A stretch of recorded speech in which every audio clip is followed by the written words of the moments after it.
Eh, El legado de Jorge Álvarez. Para un psicoanalista es un título bastante intrincado.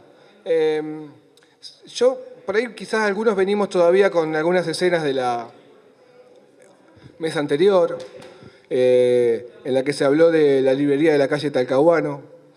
En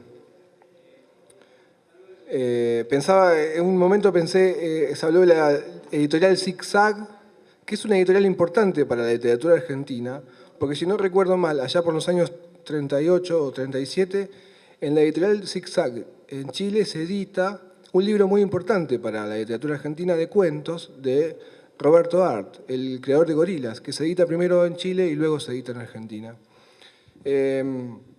Entonces, como que todavía tenemos quizás algunas escenas de la mesa anterior en la que se habló de la librería de la calle Talcahuano y de alguna manera también se hizo referencia a uno de los integrantes de esta mesa, a Germán García, autor de 2 libros en el catálogo de Álvarez.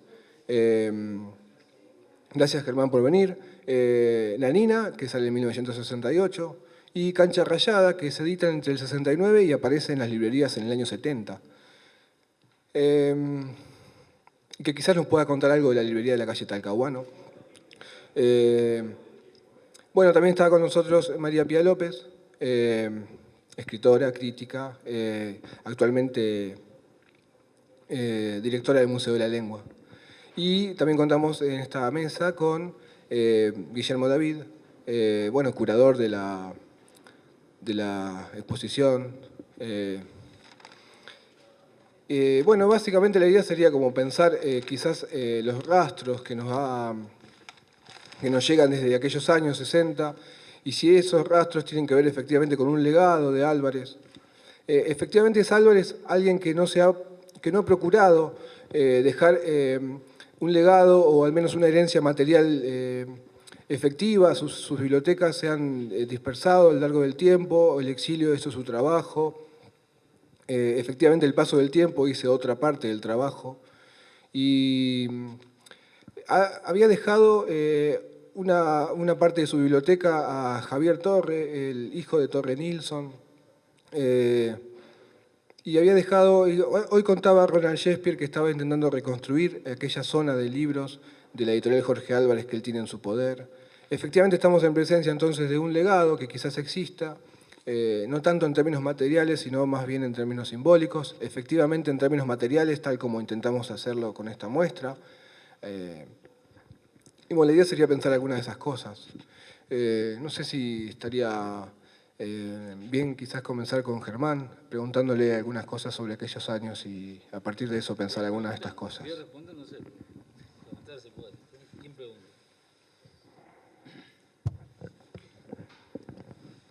No, quizás pensar, por un lado, una aclaración previa. Germán iba a estar en la mesa de ayer, se titulaba El Factor Álvarez, y donde se procuraba pensar problemas de literatura que efectivamente cambiaron a partir de la irrupción en la edición, a partir de la intervención que hace Álvarez. De qué manera había cambiado la narrativa de la literatura, y si era o no Álvarez un factor determinante en esos cambios. Iba a estar con Jorge Laforgue. Bueno, efectivamente hoy está con nosotros Germán. Quizás podríamos retomar la charla a partir de esa instancia y si no directamente comenzar a partir de la experiencia de tu participación en aquellos años. Tu primera novela sale efectivamente por el sello de Álvarez. Bueno, buenas tardes. Para mí siempre me gustó pensar en términos de polos, redes, etcétera, ¿no? Entonces, cuando vos decís la librería de la calle Talcahuano, yo veo una zona, no la librería esa. Es decir, el Café El Colombiano, que estaba ahí, otras librerías que rodeaban la librería de Álvarez, la plaza, ¿no? La Santa Rita, un lugar que estaba al lado, que íbamos a comer. Es decir, que se creaba un circuito de circulación, como había otro circuito que era el que estaba en torno a Litera, que desplazaba y dejaba lateralizado un circuito previo que había sido de la Facultad de Filosofía y Letras, en la calle Beamonte, el Coto y todo eso. Entonces, me parece que esas configuraciones estimulan y sostienen más de lo que uno cree, porque crean una circulación liminal en torno a eso. La gente se empieza a citar en los cafés cercanos, o la librería misma es un punto de encuentro y circulación de personas. Recién estaba por acá García Lupo, yo me acuerdo que en vuelta a vuelta pasaba Jaureche y decía, ¿dónde anda el pájaro? El pajarito García Lupo, ¿no? Y estaban en Santa Rita, bueno, todo iba a Santa Rita. Entonces, y había mesas, vamos a decir, más que ideológicas, discursivas. Porque, por ejemplo, seguramente García Lupo y Jauretche hablaban de la política y todas esas cosas, y nosotros estábamos discutiendo sobre el estructuralismo y yo qué sé, el cero y la sutura, no me acuerdo qué delirio andábamos. Entonces, quiere decir que también se ordenaban como subconjuntos de discursos en torno a eso, ¿no? Hace poco hablaba con una gente en un lugar y yo le decía, bueno, éramos gente muy civilizada, a pesar de que no lo pareciera, porque había gente que, digamos, no tenía que ver entre sí, sino que confluía en el mismo lugar. Entonces y había una especie de pacto tácito, que todo eso iba para un lugar. Ahora, ¿para dónde iba? Yo cuando trato de pensar esa época, pues yo me crié por esa zona, yo pienso digamos, en lo estrictamente editorial, que una hegemonía de muchas décadas, que podemos nombrar emblemáticamente MC, Sudamericana, etcétera, se empieza un poco a romper con todos estos emprendimientos, ¿no? Empieza como a quitarse el eje, es decir, que había libros que hubieran caído por sí mismos en esas editoriales y que no cayeron en eso. Incluso se podía tomar como sintomáticamente el malentendido de la traición de Rita Hayworth, que iba a salir en Sudamericana, que no sé quién dijo no sé qué, que entonces no la quería publicar y que Jorge, creo, no conozco bien los detalles, bueno, se hizo cargo. De manera que eso se podía tomar casi como ese punto de pasaje de una especie de sensibilidad a la otra, ¿no? Y había un término muy olvidado en estas discusiones, lo veía sobre todo en la introducción que hace él, que es la expresión nueva izquierda. Porque si ustedes toman el libro de Gilbert ese sobre la Fede y toman el índice onomástico, van a ver la cantidad de nombres que se desparramaron de la ruptura del PC por toda esa nueva sensibilidad cultural. Uno puede decir, por ejemplo, que revistas como La Rosa Blindada, que también estaba seguida de una editorial de poesía, los emprendimientos de Centro Editor de América Latina, es decir, poner el Museo de Novela Eterna en una edición, digamos, decente, buena, ponerla en los kioscos, 80.000, 100.000 ejemplares, al alcance de cualquiera, era una especie de fenómeno desopilante. Y eso ocurrió ahí con esa editorial. Y no se podría decir que podría haber las rivalidades que hay siempre en cualquier cosa que se hace, pero digamos que uno podía, si podía, y tenía la ocasión, publicar en Álvarez, y si no tenía ocasión ahí, podía ser que pudiera publicar en el Centro Editor. Eso era como, configuraban una red de alguna manera, con distintas cosas. Y yo creo, aunque no me parezca, yo no lo conozco mucho Álvarez, lo conozco de verlo, pero no conozco, digamos, su manera de trabajar, más allá de verlo trabajar en algunos momentos. Pero yo creo que él tenía esa capacidad de recibir, receptar cosas. Entonces se acercó gente que tenía talento para eso.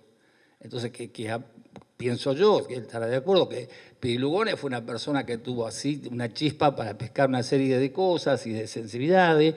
Y tener, digamos, a Rodolfo Walsh ahí, que podía ser asesor, etcétera, era un lujo realmente, ¿no? Y él podía tomar esas distintas cosas. Hasta era muy difícil saber si Álvarez era de tal o cual línea política estrictamente, porque también salió una revista de la izquierda norteamericana, y esa que hacía Uberman y otros más. Salían los italianos, bueno, ahora está el catálogo hoy que se puede ver, los tipos del cine italiano y de la revista italiana, de la izquierda italiana, la gente de Mau Mau y eso. Y después, digamos, a nivel del despliegue interno, es una red muy compleja. Y si cualquier estudioso se tomase el trabajo, nada más que de deletrear los nombres y los títulos y averiguar qué configuran todos esos nombres y títulos, se va a ver que es más complicada la red que decir esto, ¿no? Entonces, me resulta trabajoso en hablar. En cuanto a mi experiencia personal, yo andaba por ahí, recuerdo lo que recuerdo, siempre esa cosa uno la fabrica míticamente, pero yo voy a decir lo que recuerdo. Que Bernardo Cordon, que yo veía en una librería que yo estaba, había sacado un libro. Y yo, que era bastante, en fin, poco diplomático, charlando, digo, pero usted, digo, es demasiado realista, digo, todas esas cosas, Cordon. Y empecé a decirle, ¿no? Entonces, Cordon se dio risa, Cordon era un tipo muy mundano. Entonces, bueno, y entonces me preguntó si yo escribía. Y le dije, yo había hecho una novela, que era esto, de Nanina. Entonces Córdoba me la pidió, y claro, yo después me piqué enseguida, porque el otro era un escritor, no era nadie. Bueno. Y no volvía, digo, bueno, este viejo me había tirado eso al diablo. Bueno. Entonces, como a los 15 días, como si nada, me dijo, la dejé en Álvarez, por ahí lo llaman, bueno, no sé quién se la entregó en particular. Y entonces, a partir de ahí, yo entré en contacto con la editorial, y recuerdo que sacó una nota Walsh en Primera Plana, que es sobre nueva narrativa, algo así, el nombre de la colección, donde estaba Piglia, un tal Ricardo Frete, que sacó un libro llamado Los Parientes, estaba Piglia, Aníbal Ford y yo, eran los 4 que estábamos ahí. Y bueno, después me puse en contacto con Pío Lugone, que fue quien hizo una muy buena campaña, hay que decir la verdad, la manera en que la armó, etcétera. No estamos hablando de marketing, pero fue muy formidable. Digamos, que creo que gran parte del punch de la entrada del libro fue ese. Eso es más o menos lo que yo me acuerdo. Y al final, digamos, bueno, final que llegó bastante rápido después, yo estuve trabajando un tiempo, digamos, ahí en la librería. No sé qué, si ha habido alguien, yo estaba ahí, que bueno, yo no trabajaba en ese momento. Entonces tuve un tiempo ahí en la librería y por ahí leía que alguien habla de mi descubrimiento de Lacan. Pero mi descubrimiento de Lacan, quiero aclarar, viene de Mazota, no viene de Pirilugone. Lo que sí es cierto que yo compré, tenía una cuenta en Álvarez, y compré ahí los escritos que todavía tengo, y me puse a leer francés sobre los escritos. Digamos que quería aprender un francés sofisticado, el otro no me interesaba. Y entonces, y bueno, y todavía tengo ese tomo. Y después, antes, Mazzotta había editado en Álvarez, creo que en el año 65, su primer libro, que él editó muy tarde, tenía 35 años, que se llamaba Sexo y Traición Roberto Ar. Yo fui a estudiar con él, pero fui a estudiar después de la publicación de La Nina, porque no me gustaba el lugar donde me querían poner, me querían hacer un poco de una cosa que no, bueno, en fin, quiero decir, el buen salvaje, todas esas cosas no estaba con mi sensibilidad, porque yo tenía una manera salvaje de leer, pero era más bien un buen lector que un buen salvaje. Entonces, digo, voy a estudiar esto de la crítica literaria, como todo el mundo hablaba, y a mí yo no estaba de acuerdo con lo que decían, digo, voy a estudiar eso. Entonces Mazzotta enseñaba lingüística, y me vino bien porque me ordenó lecturas, bueno, sabemos cuál es el canon de aquel momento, ¿no? De Saussure, Jacobson, Benveniste, etcétera, etcétera. Bueno,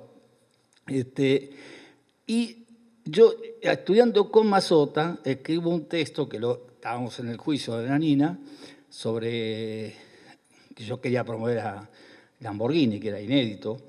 Entonces le escribo un texto a Lamborghini para poner de epílogo en El Fior, que convencimos a uno que no tenía nada que ver para que aceptara el invento de una editorial ficticia y lo editara. Bueno.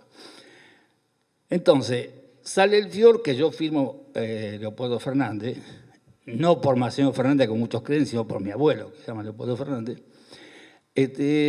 y sale con eso. Y yo se lo muestro a Mazzotta, y Mazzotta me pregunta si yo leía Lacan. Porque yo decía una frase fastuosa, y no sé de dónde la había sacado tampoco, que decía que la ontología fálica del padre pasa al poder de la madre. Y a Mazzotta le sonó lacaniano eso. Entonces me invitó a estudiar Lacan.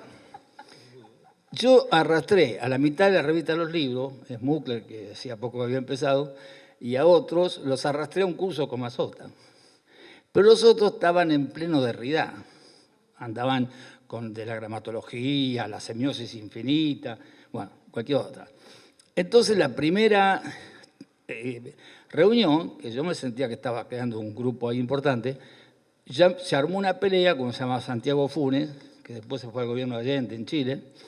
Se armó una pelea porque se habían venido con el libreto de Derrida contra la carta robada de Lacan. Y Mazota dijo que nosotros recién lo estábamos estudiando y estábamos muy lejos de poder discutirlo, así que encantado, mucho gusto, ahí se terminó el romance de ese grupo, por lo menos. Pero yo me quedé pegado al lado de Mazota y me dediqué a Lacan, yo ahí trabajaba ya, ¿sí? Estaba en la Walter Thompson, en la agencia de publicidad. Entonces me quedé ahí con Mazota y me metí a estudiar con él también Freud, y bueno, ya seguí con esa cuestión. Obviamente eso me alejó de, vamos a llamarle de alguna manera más o menos no ofensiva, de la sensibilidad literaria, que a mí me pareció menos interesante. Y entonces me copé con todas esas cosas y bueno, todavía no logré salir. Y no creo que me salga ya. La segunda que yo saqué es Cancha Rayada. Cancha Rayada no es un hombre inocente, yo hice, es una novela muy deliberada. Y si ustedes quieren, política en el sentido que no se usa decir política en este país. Es un chico que descubre, no sé si en tercer grado o cuarto, que la derrota es de Cancha Rayada. Entonces el tipo dice, bueno, pero entonces la certeza que este tenía de que si él estaba con los buenos por oportunista, porque si estaba con los buenos iba a ganar. Dice, bueno, pero los buenos también pierden. Entonces se le hace un quilombo en la cabeza, porque todo el esquema que él se había armado del San Martín para abajo se le empieza a derrumbar. Entonces, como la crisis de este chico, y es una metáfora sobre la derrota, cosa que, en fin, eran pronósticos factibles en la época, se podía pensar de manera eufórica o de manera menos eufórica, depende de cómo se situara uno y cuáles fueran las coordenadas y las relaciones que uno pusiera en juego. Yo soy muy agradecido de esa época, de Álvarez, de la editorial, de la gente que conocí, de la gente de los libros, que después yo me fui y hice Literal, que acá hicieron el facsimilar hace poco. Y yo hice esa revista como para continuar lo que nos proponíamos los libros antes que los libros fuera llevado a otro lugar por los vientos de la historia, para decirlo así, ¿no? Entonces, yo quería continuar con eso. Que sinteticé un eslogan que decía, no matar la palabra, no dejarse matar por ella. Esa es más o menos la época. Pero me parece que Cancha Rayada tiene como... Terminaba la década del 60, vos lo dijiste, 69, 70 salió, terminaba la historia de la librería Talcahuano y de la editorial, y quedaba ahí en una carpeta, todavía lo tengo, una cosa que iba a hacer para Álvarez que se llamaba Buenos Aires de los ídolos al underground. No sé si te acordás que era una especie de historia del rock nacional y de la ruptura con los modelos, que yo ponía tres paradigmas, que era como una alegoría, yo ponía Palito Ortega o La Buena Conducta, Fabio o El Desgarramiento, porque Fabio se suicidaba, revivía, hacía una película, no la iba a hacer, hacía otra canción, bueno. Entonces Fabio o El Desgarramiento y Sandro o El Exotismo. Entonces yo tomaba eso como los hijos de Gardel, digamos, los últimos estertores del gardelismo, y después me dedicaban a analizar los grupos que se caracterizaban por no usar apellidos, sino nombres inventados que sonaran a norteamericanos, en lo posible. Bueno, más o menos eso.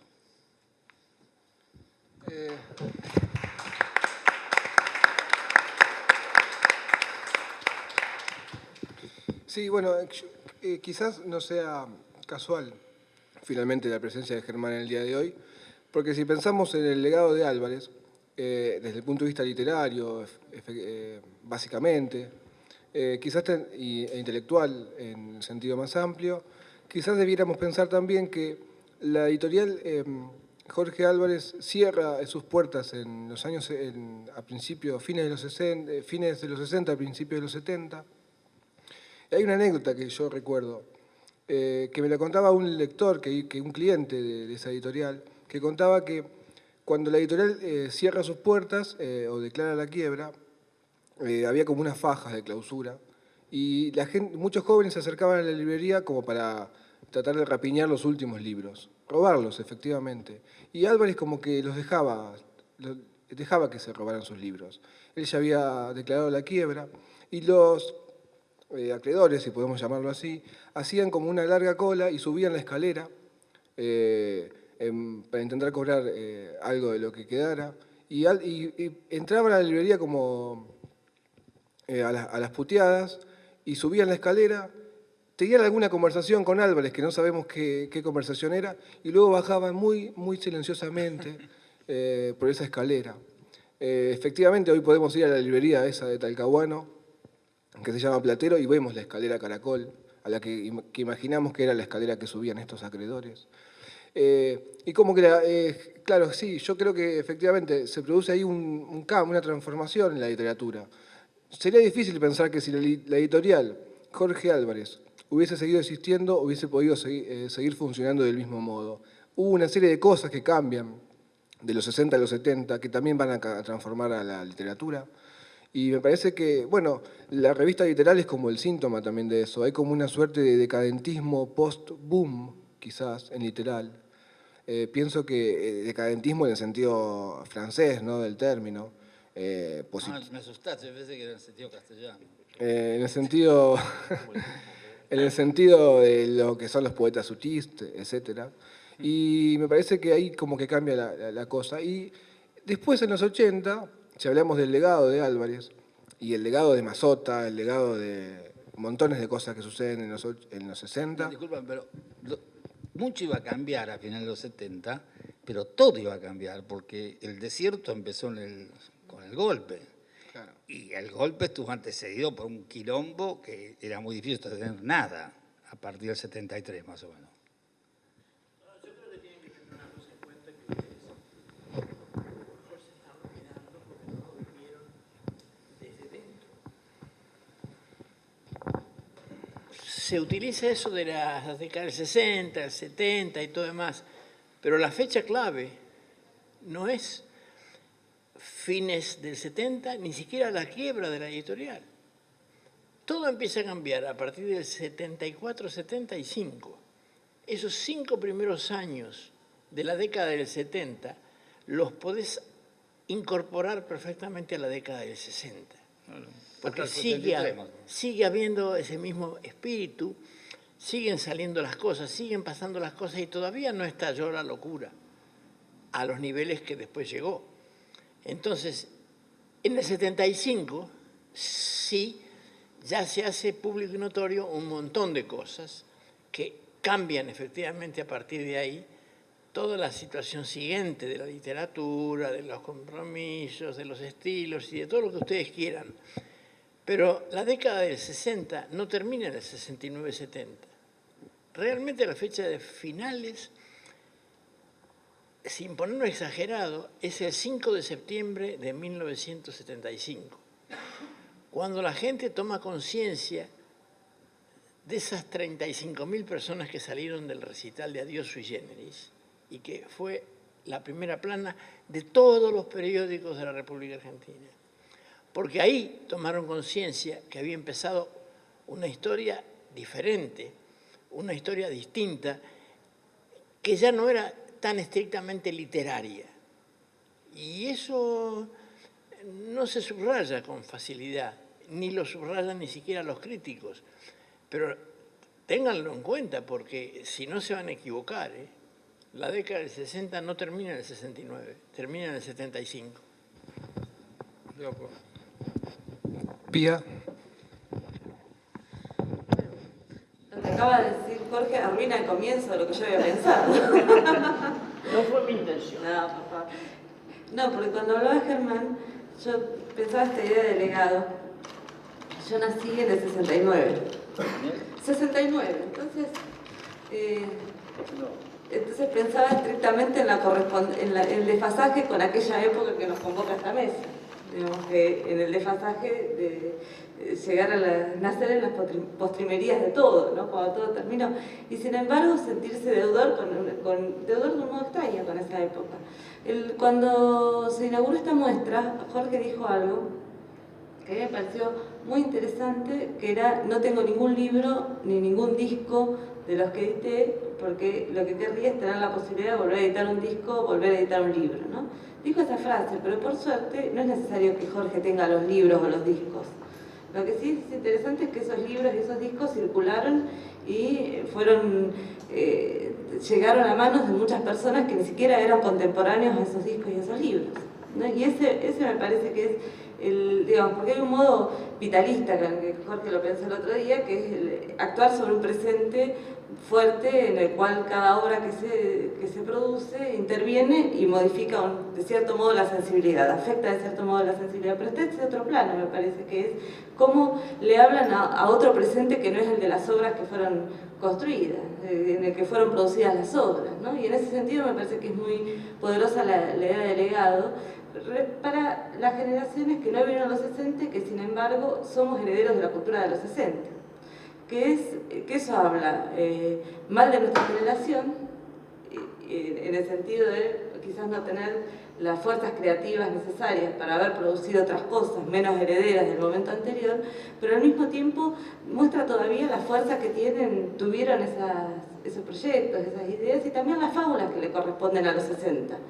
En ese sentido, yo pensaba, decía la fecha de nacimiento por esto, porque decía, ¿cuál fue mi impresión en relación a esos libros, ¿no? A los libros que editó Jorge Álvarez? Yo diría, lo pondría en relación a otra editorial, que para mí fue igual de fundamental a la hora de pensar la formación de esas bibliotecas que uno arma con las librerías de usados, ¿no? De las bibliotecas que uno arma no solo con su contemporaneidad, sino con lo que va encontrando, sacando de las librerías de usados, también de Platero, digamos, que también del sótano de Platero y de todas esas librerías en las que se va trajinando un modo de relacionarse con el pasado y con las obras producidas. Bueno, yo decía, a mí pensaba que Jorge Álvarez y el Centro Editor de América Latina, en mi biblioteca personal, fueron las dos editoriales absolutamente fundamentales. Es decir, el Centro Editor y Jorge Álvarez, y pensando en qué fue componiendo los libros que estuvieron allí en los momentos necesarios y que de algún modo condicionaron la lectura también de los libros contemporáneos. Y esas dos editoriales tienen fíjate qué significado, qué nombres tan inversos tienen, ¿no? Desde la idea de un Centro Editor de América Latina, ¿no? de la totalización puesta en juego en ese nombre, en el proyecto Spivakov, y la singularidad con la que se pone el nombre de Jorge Álvarez como proyecto editorial, ¿no? De Jorge decía el otro día también la incomodidad que le parecía estar en un ámbito donde dijéramos todo el tiempo Jorge Álvarez, que es una situación insoportable cuando uno porta el nombre que corresponde a eso, pero sin embargo bajo ese nombre fue hecho un proyecto que tiene... ¿Por qué era lacaniana? Entonces, entendía la singularidad. Y Spivakov. Y Spivakov que... Spivakov le daba eso de lo que había sido Fondo Cultura, claro, de la idea de una acentuación latinoamericana, etc. Incluso Eudeva, ¿no? Como claro, la marca institucional, ¿no? Claro. Además, ahora se llama Centro Editor de América Latina. El que salió a corretear América Latina fui yo. Él sacaba libros argentinos. Y yo correteaba Latinoamérica encontrando a la hojarasca. Claro, buscando autores. Vargas Llosa, Los Jefes, son los libros que habían empezado la historia de la literatura latinoamericana. Esa Malima. Claro, pero eso es interesante también, pensando en lo que fue después la industria editorial argentina, la impresión de que ahí había una presencia de América Latina en los años 60 que era muy superior y muy diferente a lo que hubo en las décadas posteriores, digamos. En ese sentido, los años 60 son esos años donde hay distintas cosas que me parece, cuando pensaba esto del legado, distintas herencias que tenemos. Yo creo que heredamos un modo de pensar el peronismo de los 60, un modo de revisar el peronismo, un modo, y que haya sido de esta editorial que se está haciendo la muestra, que haya sido Cabecita Negra, un libro publicado allí, me parece muy fundamental, en el sentido que lo que hizo Rosselmayer allí, como modo de pensar, qué era el peronismo, qué tipo de afectación había producido sobre la sociabilidad y también qué tipo de afectación había producido para la generación del antiperonismo y que eso constituyera una interesante obra literaria, me parece que nos constituye también en herederos de ese aspecto, ¿no? De una tramitación del peronismo que hacía una diferencia con respecto a los años anteriores. Sí, señor. Quiero hacer una aclaración que es importante y complementaria. Como dicen los españoles, un inciso. Bueno, un inciso y después paso por la... No, le quería marcar a Pía que ese encuentro cultural latinoamericano ocurre a latidos de mucho tiempo, no es una historia lineal. O sea que no hay que olvidarse, por ejemplo, que la revista Martín Fierro, en la época de Borges y toda la compañía, tenían relaciones con los de Perú, de Mariátegui, con los cubanos de Piñera, todos esos, y se conocían todos. Y bueno, hay momentos que se encuentran y momentos que se encuentran, porque también hay rivalidades, no vamos a hacer ahora la samba de la hermandad latinoamericana. Hay rivalidades, cada uno quiere dirigir al otro. Acá cantábamos de jóvenes, no yo, pero se cantaba cuando éramos jóvenes. Campo era presidente de la República Argentina, Perón emperador de América Latina, no era un buen eslogan para que te quisieran de amigo. Sí, yo lo he escuchado en muchas calles y por mucha gente, lo que pasa es que la gente se va olvidando lo que quiere. De todos modos, yo lo que quiero es contar una anécdota, porque esta historia de escribir hay que mirar un profundo respeto, obviamente. Yo he decidido también escribir mis memorias, ¿por qué no? No soy escritor, no pretendo serlo, pero por lo menos voy a tratar de reproducir la manera, contar de la manera que hablo, ¿no? Y yo estaba en un coche Mercedes-Benz negro yendo a Puerta de Hierro y pensando cómo iba a iniciar mi diálogo con Perón, a quien iba a visitar. Y entonces yo no sabía, intentaba en voz alta hacerme a la idea de cómo podía empezar la conversación. Y no me salía ninguna que me gustara. Pero llegué, entré al jardincito, pasé las vallas de López Reagan Company y terminé sentado en un living comedor esperando que llegara a atenderme el general, que salió a decirme: Jorge, 10 minutos más porque estoy atrasado con estos chicos de la Unión Ferroviaria y apenas termine con ellos estoy con usted y no tengo a nadie más, así que tenemos todo el tiempo por delante. Quédese tranquilo. Ok. Salieron estos chicos de la Unión Ferroviaria. Perón, que es un hábil político. Jorge Álvarez lo conocerán, estaba pasando su tanda publicitaria, ¿no? Para que todos supieran que estaba yo ahí, ¿no? Y llegó un momento que me senté, que era la tuya también. Claro, era la mía. Me senté y digo, general, mire, yo antes que usted me diga nada, quiero explicarle un par de cosas. Yo he sido antiperonista toda mi vida, casi gorila, si se puede decir. No sé por qué. Yo el 23 de septiembre fue, sí, el 23 de septiembre estaba en la Plaza de Mayo gritando ¡Viva Cristo Rey! Imagínense si estaré confundido. Era la explosión de lo de Lonardi. El grado de confusión que yo podía tener para que hoy se lo tenga que contar a usted y pedirle disculpas. Porque realmente yo no tenía nada que ver ni con la iglesia, que me había bautizado en el 45 y no había vuelto nunca más, ni quería saber nada con la iglesia, pero yo estaba gritando ¡Viva Cristo Rey! Y me dice, se rió, y me dice: Jorge, la mitad de la gente que viene acá, más la otra mitad de la gente que no me lo dice, ha pasado por la misma situación que usted. Así que no se preocupe, yo ya sé que han sido antiperonistas siempre, y que ahora están dándose cuenta de que hay que dar alguna voltereta para ser antiperonista tan fanáticamente como usted lo era. Digo, bueno, me alegro que me comprendan, pero eso que dice ella de la situación del peronismo, ¿es verdad? ¿Es verdad? ¿Y por qué lo fuiste a ver a Perón? ¿Y qué te parece? Mirá vos lo que estamos hablando. Estamos hablando de Perón. Yo también, pero quería saber por qué. En el 2012 estamos hablando de Perón. Perón ha sido una impronta en nuestra vida. Yo en el año 45 decía nazi-peronistas. Y ahora estaría confundido. Gorila como pocos. Y todavía seguimos hablando de Perón. Evidentemente ha sido el político más importante que hemos tenido en décadas y en siglos. Y no creo que tengamos otro más importante que él. Porque es el día de hoy que todavía seguimos hablando de Perón y yo me cruzo con europeos a los cuales tengo que explicarle que esta historia de que creen que somos latinoamericanos y que somos toda una unidad es una falsedad documental que ellos tienen. Porque nosotros no somos ninguna unidad latinoamericana. A nosotros nos interesa la Argentina. A los bolivianos, Bolivia. A Perú, los peruanos. Y a Colombia, los colombianos. Y por ahí a la lejanía se puede divisar una pequeña idea de que somos todos latinoamericanos, sí, pero en realidad siempre ustedes nos han considerado a nosotros, los europeos, a los latinos, nos han considerado como una unidad, como que somos latinoamericanos. No, no somos latinoamericanos. Es mentira.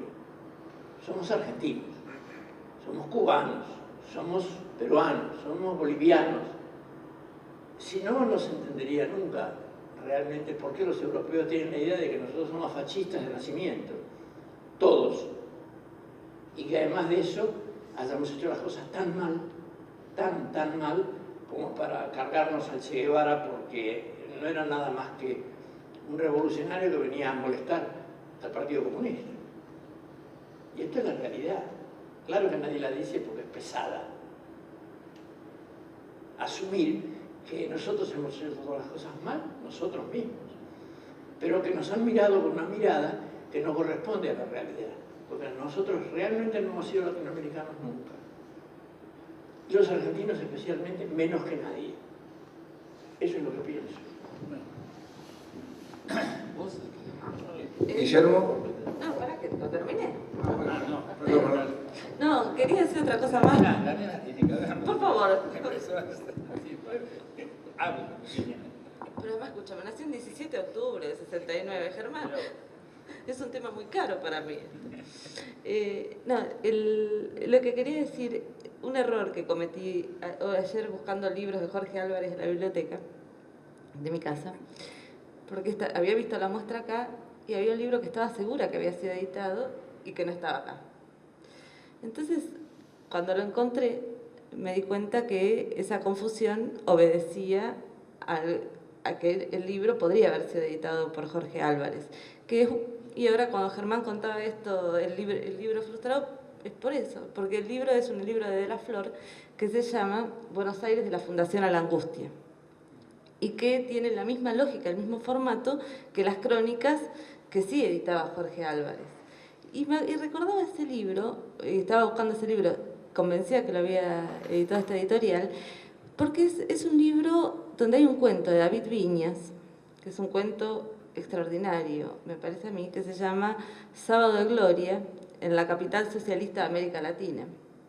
Es un texto creo que del 68, 67, 68, donde es una fuertísima parodia del discurso de las izquierdas, dramática parodia del discurso de las izquierdas, pero está puesto con una extrema maestría literaria, con un humor negro eximio. Y siempre pensaba que había sido editado por Jorge Álvarez antes de confirmar que me había equivocado, porque me parecía un texto, lo habías editado vos en De la Flor. De la Flor era mía. Bueno, acá así no se puede con testigos. Uno tiene que tener la libertad de hablar de la gente sin su presencia. Claro, pero ¿cómo no va a agarrar un libro de la Flor y le va a parecer que es un libro de Jorge Álvarez? Y de la Flor la hice yo. La fundé yo para hacerme la competencia porque estaba harto de que nadie me hiciera la competencia. Entonces, para hacerme la competencia, me inventé una editorial que se la di a dirigir a mi amigo, el abogado Daniel Divino. Pero el dueño era yo. Y editaba lo mismo que vos, porque ese es el tema. Ese libro era un libro de crónicas de Jorge Álvarez. Digo, la misma lógica, ¿no? ¿Se acuerdan las crónicas de sexo, las crónicas distintas que aparecen y aparecen? Claro. Sí, sí, porque yo no puse a Pili a trabajar. Porque se parece muchísimo el tipo de construcción que tiene uno y el otro, y está ese cuento de David que si tienen, lo tienen a mano, y hoy recién me fijé, está en internet digitalizado ese, es un cuento muy interesante para pensar los 60, porque están todos esos temas, está el desgarro, está la tragedia, pero está fundamentalmente la idea de la utopía socialista realizada finalmente en Buenos Aires, pero realizada finalmente en Buenos Aires como ilusión. Entonces, lo pensaba también para pensar qué tipo de ese vínculo mítico que tenemos con los 60, los que no estuvimos a los 60, que quizás corresponde también al vínculo, al grado de fábula que tuvieron los que sí estuvieron en los 60. Pero para los que no estuvimos, los 60 son también ese momento de la capital de la vanguardia latinoamericana, la capital de Buenos Aires como la capital de las redes intelectuales, culturales y los laboratorios como los 20, digamos. Los 20 y los 60 como el momento en que hay un grado de invención muy profunda. Pero eso, también estaba la tragedia dentro de eso. También estaba lo sórdido dentro de eso. También digo, hay algo que en el modo en que nosotros nos vinculamos a los 60, que es finalmente pensarlo como si fuera algo en el que todo estaba dispuesto para la gloria, sin percibir hasta qué punto también había basas dispuestas para la tragedia, ¿no? En ese sentido me parece que sería interesante releer, así como digo, pensar esos 60 desde Cabecita Negra hasta Sábado de Gloria, la capital socialista de América Latina, ¿no? Para pensar esas tensiones en las que la literatura se va pensando, generando una reflexión sobre las condiciones de la política y de la vida social en ese momento, ¿no? Entonces, ese error, que ahora veo que no es tan error, me permitía pensar eso como algo que también se percibe cuando uno lee los textos de Walsh del momento, ¿no? Como hay un saber que está aun cuando no pueda ser del todo explícito, del todo tematizado, del todo dicho, ¿no? Que es el saber de esos hilos que están tensando la época en un sentido que no es el que nos ilusionamos con que fuera, ¿no? Mira, siempre actuamos con las hormigas que hacen un caminito en la gamilla, porque yo digo, por empezar, por ejemplo, vos que estás en España, los europeos piensan por siglo. Dicen, la modernidad del siglo XVIII, ¿viste? Eso vos tenés que acomodar la cabeza. Mientras que el libreto de los 10 años es norteamericano. ¿Entendés? Sí, que después son 5 años, es decir, es norteamericano porque hay una aceleración basada en otras cosas, como los mercados, las cosas, donde hay que acelerar y hay que convencer a la gente que lo que se usó en los 90 no se usa más en el 91, para volverlo a usar al final del 91 para el año siguiente. Entonces, el juego retro, en todo, en las ideas, en los packaging, en los productos, exceptuando los que la técnica va modificando, como los celulares, ese tipo de cosas, pero es un juego retro constante y se piensa por década, porque quieren dejar rápidamente afuera a la vieja Europa, polillada, etcétera, etcétera. Es todo una ideología. Y nosotros, que no tenemos a quién comentar, nos colgamos a cualquiera. Nos colgamos de esa porque yo qué sé. Nos podemos colgar de la otra. Entonces decir, bueno, a ver, pensemos 100 años hasta los 60, 1860, 1960, y te da otra cosa. El tema de la duración, que está estudiado, ¿no? No sé por qué poner esa duración. Me parece bien lo que planteó. Yo personalmente no percibí hasta la renuncia de Campo, ahí que se empezaron a quebrar una serie de cosas, no percibía como él, que si bien la cosa estaba más caldeada, había una continuidad. Los actores eran los mismos, los personajes se iban reconociendo, estaban en lugares, etcétera, etcétera. A partir de esa fecha ya no fue tan así, ¿no? La famosa primavera camporista, como se decía en el momento. Entonces yo creo que en eso estoy de acuerdo con él, que no se puede poner... Una vez me invitaron a hablar de los dorados 60. Yo dije, ¿dorado para quién? Para nosotros no.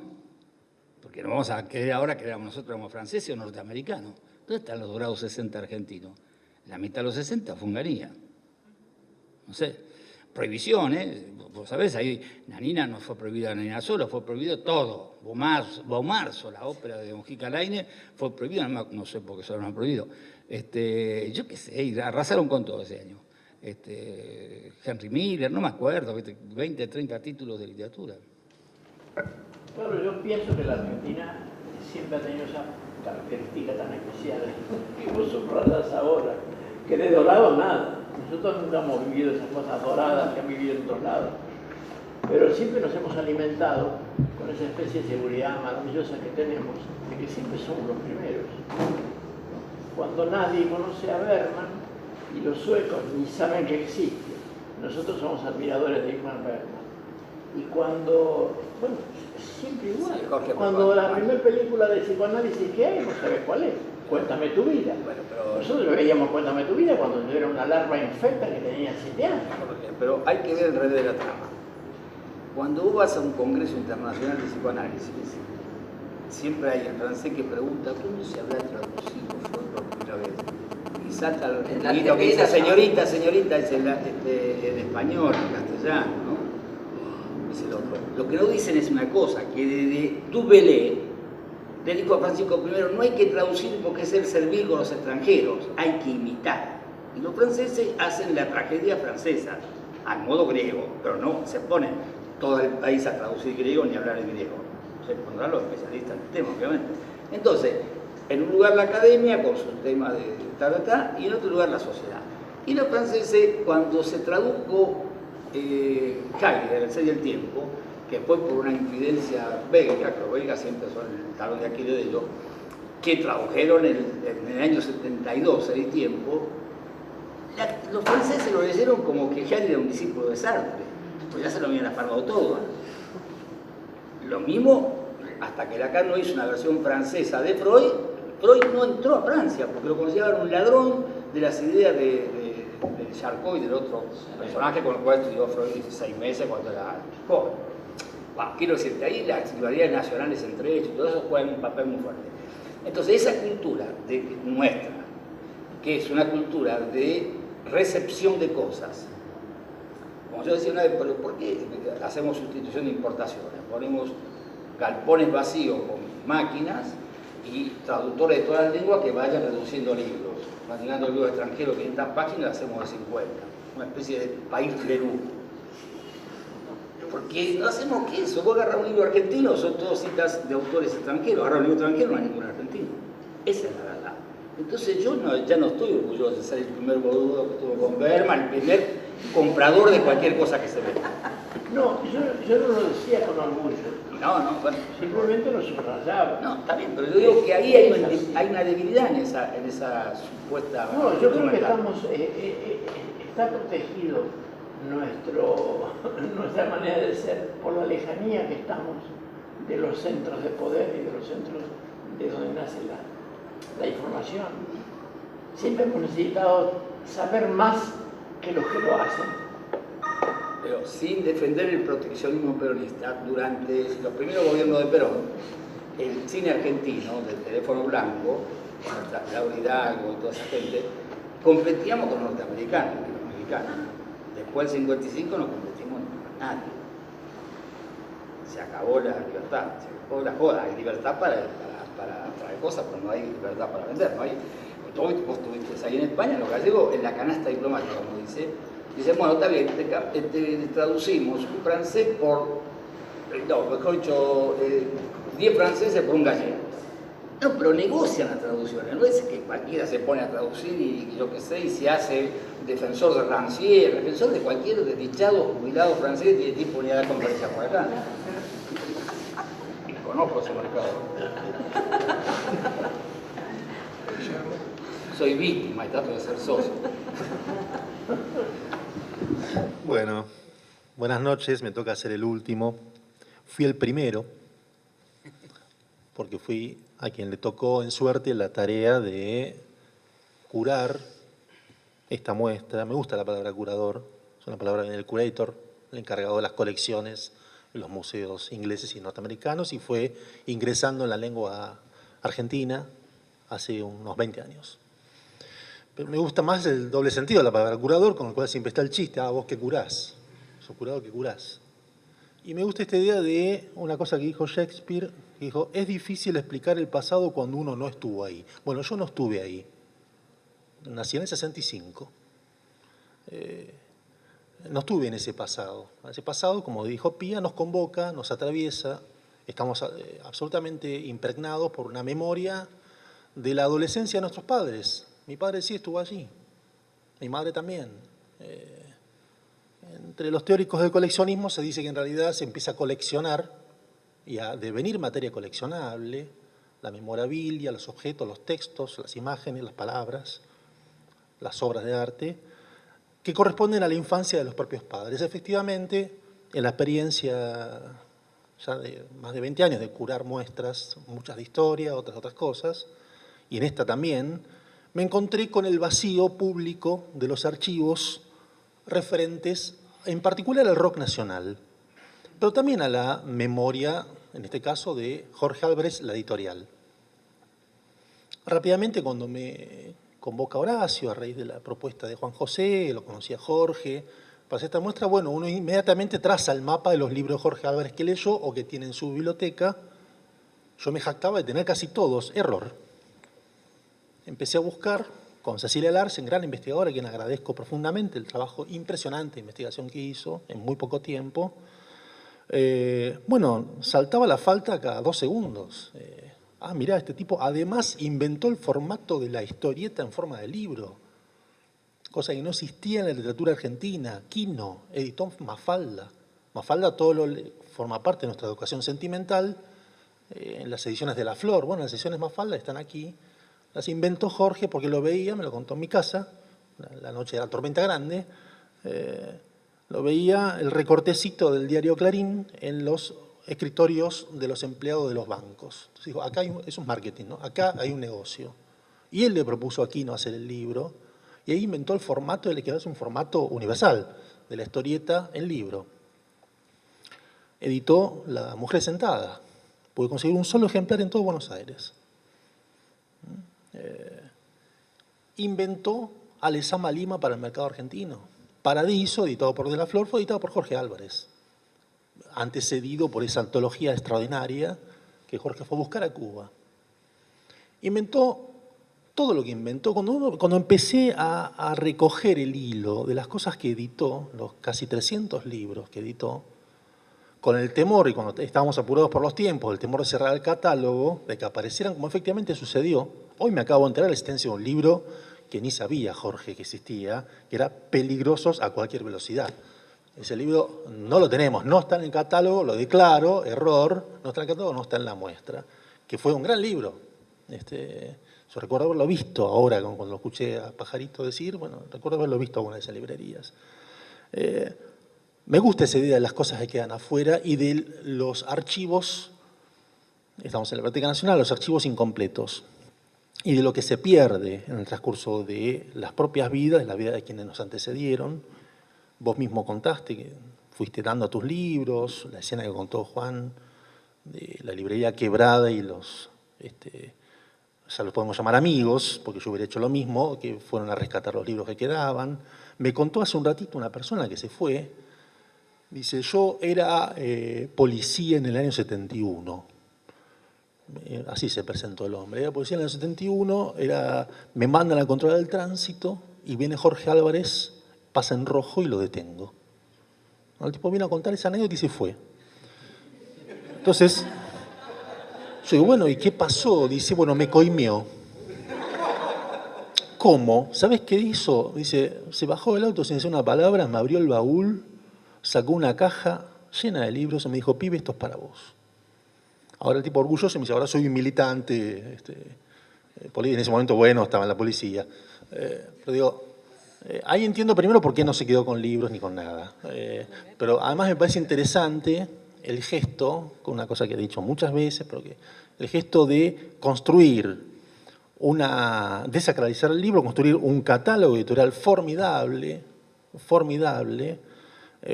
hecho para intervenir en la realidad y quemarse en esa realidad, disolverse en el movimiento histórico. Cuando empecé a pensar esta muestra, me surgieron 2 imágenes que están a sus espaldas. Una es aquella que está deliberadamente difuminada, quemada a negro, que es, cualquiera dice, varios me dijeron, es un recital. No, es Ezeiza. Son las juventudes acudiendo a recibir a Perón. Es Ezeiza, pero tranquilamente podría ser los recitales de la cancha River de estos días. digamos. Y la otra fue un juego que suelo hacer cuando no sé qué hacer, que fue, bueno, tomar las palabras que rápidamente me vienen a la memoria cuando digo años 60 y 70. Entonces son ese collage que hay ahí atrás. Horacio me dijo, es un bochorno, es dificilísimo, es ilevantable. Claro, está desde Ringo Bonavena hasta el ERP 22. Digamos, desde Elvis hasta Juan 23. Hay un libro aquí hecho por Rodolfo Puigros sobre Juan 23. Desde Agustín Tosco hasta Cassius Clay o el grupo Praxis. Alcanzo a ver la Internacional Posadista, aquel que creía que venían los platos voladores en la Revolución. La matanza de Tlatelolco. Los años 60, que no vivimos, que empezamos a coleccionar como palabras sueltas, para mí, en primer lugar, son palabras sueltas que nos constituyen como personas. Yo vivía en Bahía Blanca, tenía en la dictadura, empecé a comprar libros, 13, 14 años, me iba caminando al colegio para con esos pesitos comprar libros. Y aparecían los libros de Jorge Álvarez, por 2 mangos. Por 2 mangos. Libros de las tradiciones marxistas, de las tradiciones populistas, libros de la literatura. Ahí entendí lo que era la lengua coloquial argentina. Ya había leído El juguete rabioso, pero empezaron a aparecer los libros, que te lo dije, Jorge, el primer día que hablamos. Me tomé el trabajo en estos meses de leer la mayor cantidad de libros, particularmente de literatura que publicaste. Entonces, desde Germán García hasta Rosenmacher, Ricardo Piglia, Bernardo Cordon, tienen el único denominador común que encontré, además de la época, los nombres, prescindiendo de eso, como si fuera un extraterrestre que cae y mira eso, digo, acá hay una lengua oral muy específica de los hijos del peronismo clásico. Son los pibes que eran pibes cuando la década peronista histórica, que empiezan a ingresar esa lengua en la literatura argentina. No es un rol menor haber sido el que detectó, olfateó, como dijo Ronald, y le dio entidad a eso en la literatura argentina. Para mí, además de todo lo que forma parte de la sensibilidad ideológica, cultural, política de las décadas siguientes, que es una obviedad lo que estoy diciendo, ese no es un dato menor y me parece uno de los grandes legados, para tomar el título de esta mesa, que deja a la lengua argentina, a la literatura argentina, el trabajo editorial de Jorge. Leía eso y me saltaban los nombres como chispazos, y rápidamente veía y asociaba a las tapas hechas por Ronald, que no fueron un dato menor tampoco en la construcción de ese mercado que hizo Jorge. Pensaba en la pervivencia de esa materia crasa que son los libros, hechos para ser destruidos y para quedar en la memoria. Si a eso le sumamos nada más y nada menos que la invención del rock nacional, que es mi cultura en particular, de nuestras generaciones, de nuestros últimos 50 años, me parece que prácticamente podemos prescindir de la persona Jorge Álvarez para hablar de un gran momento de producción de la realidad. Jorge es alguien que produjo la realidad argentina en el último medio siglo. Es alguien que escapa a su propia persona. Por eso no tiene libros, por eso se quemó en el proceso histórico, porque se transformó en nuestras vidas, ¿no? Alguien dijo ayer, es Morris, decía, bueno, somos los hijos de... Yo ni siquiera lo plantearía en términos de relación filial, lo plantearía, bueno, saben que nos constituye sin saberlo. A mí nunca se me había ocurrido en mi vida, había imaginado, podía ser esta muestra.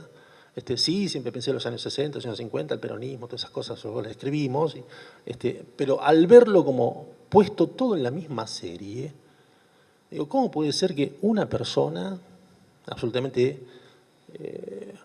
consciente de lo que estaba haciendo en cada momento histórico, pues es otro don que le dio la vida a Jorge, puede intervenir tanto en miles?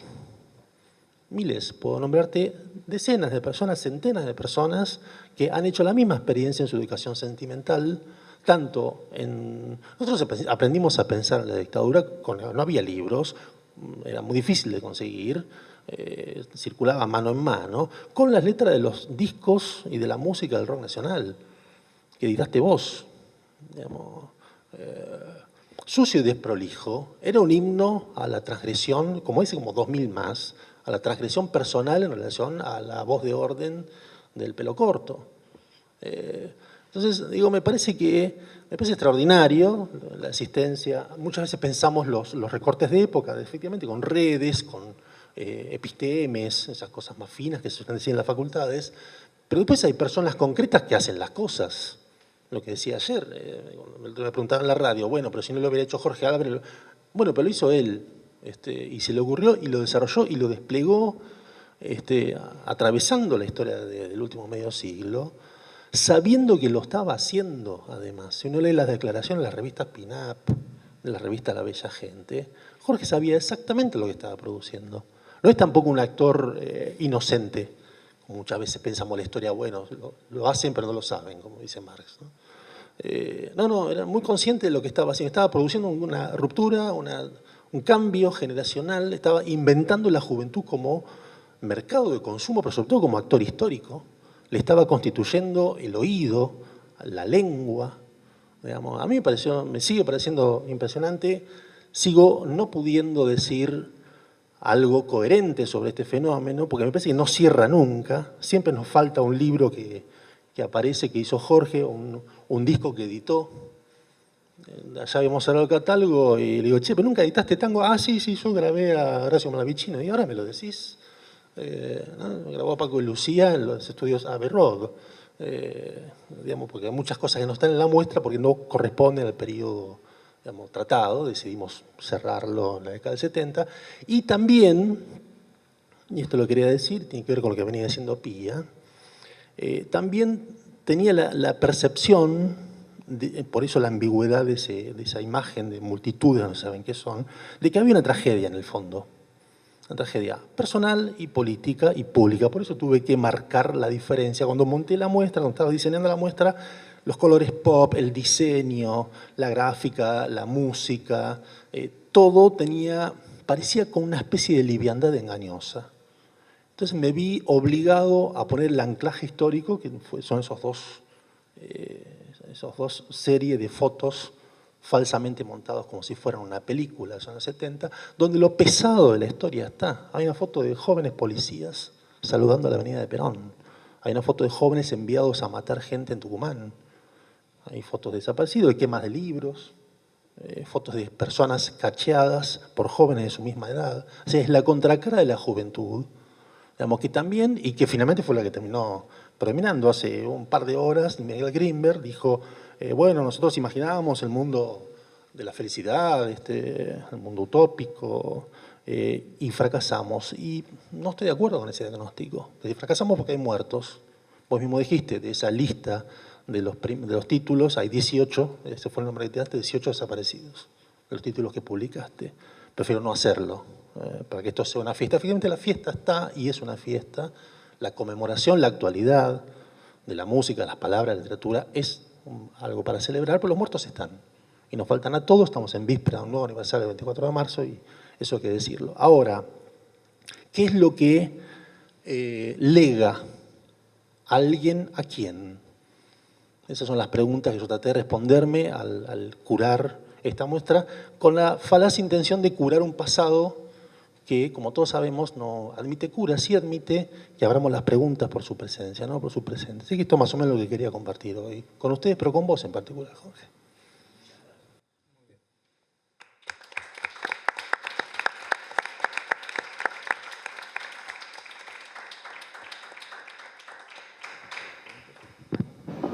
Bueno, ¿alguna pregunta? Jorge Álvarez un día. Que todo esto empezó porque vos apareciste un día con Jorge Álvarez que no lo conocíamos. Sí, eso es otra historia, quedará por ahí en el tintero en esta ocasión. ¿Alguna pregunta? ¿Alguna idea? No, yo lo mío quiero agregar una cosa que te contaba de los máster. No hace falta, no se nota porque es muy cortita. Yo lo llamé al hijo de Germán hace unos días. Le dije, mira, yo no sé si voy a hacer la editorial de nuevo o no. Posiblemente sí. Si es así, a mí me gustaría editar las obras completas de tu padre como mi primer libro. Porque mi primer libro, cuando fui editor, fue Cabecita Negra. Entonces, ahora, si llego a ser editor de nuevo, me gustaría editar tus obras completas. Que hables con tu mamá, que le cuentes, que le digas, que me rescaten todas las cosas que sean de Germán, porque yo tengo ganas de hacer una edición completa. Y me dijo que sí, que le encantaba la idea. Y me pareció una buena idea mía, ¿no? Es decir, esto se concreta.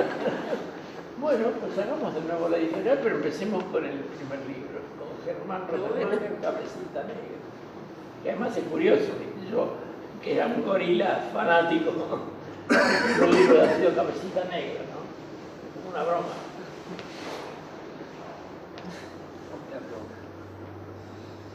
Bueno, parece que no.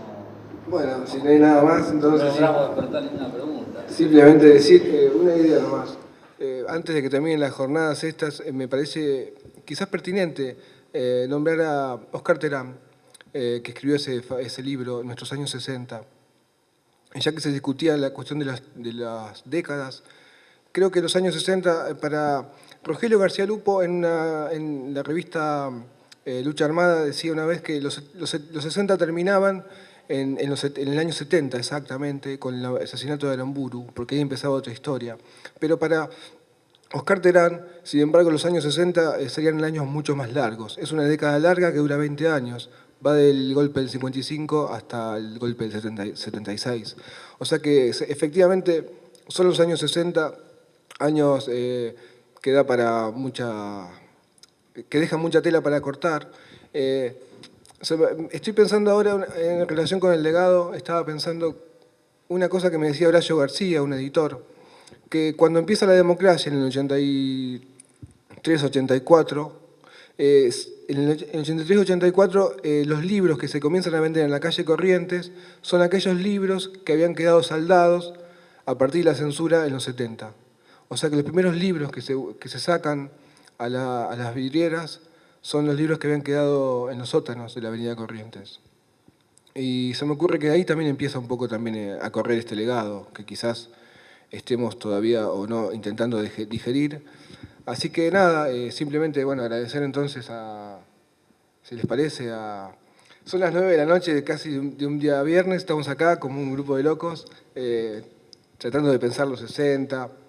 Se me ocurre que está bueno, ¿no? Quizás agradecer a la biblioteca por la posibilidad de haber compartido estos momentos. Sí, lo único que no coincido es que no es un grupo de locos, es un grupo de cuervos. Bueno, entonces eso. La biblioteca está, por supuesto, no hay que decirlo.